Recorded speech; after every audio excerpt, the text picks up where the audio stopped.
section is perfect for organizing your life completely, especially if you're a student completing tasks.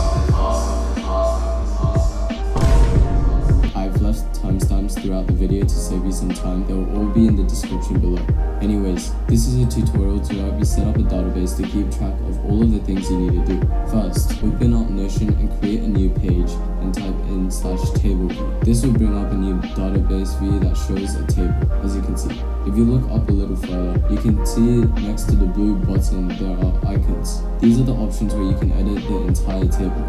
Alongside this is search, which is where you search. This next one is the automation. Automations is used for automatically creating pages, editing properties, and providing customizable triggers and actions. This next icon here with the two arrows is the sort section. With this, you'll be able to organize the rows in your table out in an ascending or descending order, such as for the priority, date due, or also alphabetical order. Finally, the last icon you see here is the filter. This tool helps to show only particular tasks or rows within the table. That is the basic overview of the entire database for the table. Next, we set up this table view. This is actually quite simple. First, what you want to do is create the following properties: status, date, select, type, and two other URL types for more convenience. First, reorder them to your liking by dragging them around. Personally, I think this order would suit best for most people. Now rename each task to your own personal liking. I would recommend renaming the select tab as priority and multi-select as type. Okay, now we will have to set up each of the properties. For the status tab, right click it and click edit property. From here, you can just add your own by clicking the plus icon and typing it in. You can use the 6 dots beside each of the statuses to reorder them. This is how I set up mine. Now we'll set up the next two properties as shown on the screen. To do this, create one row in your database first. Now, for the property with this circular icon or the priority tab, type inside the box below it here, important. Then press enter and do the same for intermediate and light. What this does is it creates options for you to select from. Next, we'll customize the type property, or the one with the icon that has 3 lines. Doing this is simple. Just put in the options according to your liking. For example, you could put in homework or mathematics. This categorizes the tasks, enabling you to organize it within other views of this database when you use the filter tool.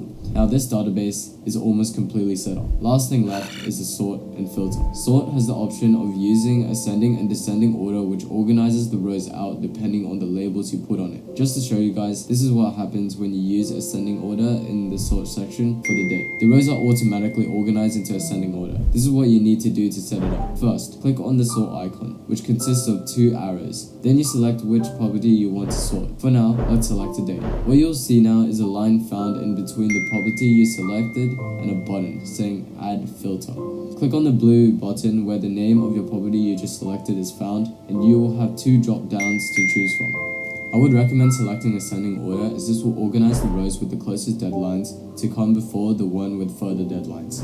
Here is what I have done with my sort. I have also reordered them by clicking and dragging them, showing Notion which property they should prioritize first to reorder. Finally, the last thing that you need to do to finalize this table view is by using the filter section. Duplicate your current view on your database by right-clicking on the tab and selecting duplicate. Rename one view to all tasks and the other to upcoming. For the upcoming view, go to the filter section and select status property. Now go to the icon or text found next to status and select is if it hasn't been already. Then check all statuses that don't represent the tasks as done. Try adding a few tasks into this table view that you have to complete by pressing the plus icon. Notion should open up to a new page. Put in your task, add in the labels, paste in the URLs, and as soon as you create at least 2 tasks, they should be ordered properly. Whenever you complete a task, just go to the status section, click on the status, and select whatever represents you're done. This is the complete table view that you can use to keep track of your entire student life. If you have any questions or feedback, comment below. Make sure that you subscribe for more videos to help you improve, become more organized, and of course, productive. See you next time.